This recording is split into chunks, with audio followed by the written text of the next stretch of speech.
আসমা আপু, জি ভাইয়া। এই পুরুষতান্ত্রিক সমাজে বিয়ের পর কি আপনার হাজবেন্ড যদি আপনাকে না করতে দেয় কি করবেন তখন? যে আমাকে বিয়ে করবে জেনে শুনে এভাবে বিয়ে করবে, এখানে লুকোচুরির কিছু নাই।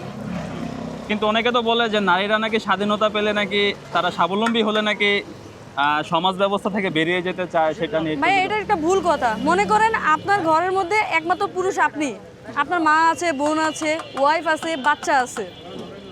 এখন আল্লাহ না করুক আপনার কিছু হয়ে গেছে, আপনি ইনকাম করতে ব্যর্থ, পারছেন না, ইনকাম করতে সম্ভব না, আপনি বাসায় পড়ে আছেন, তখন আপনার পরিবারটার কি হবে?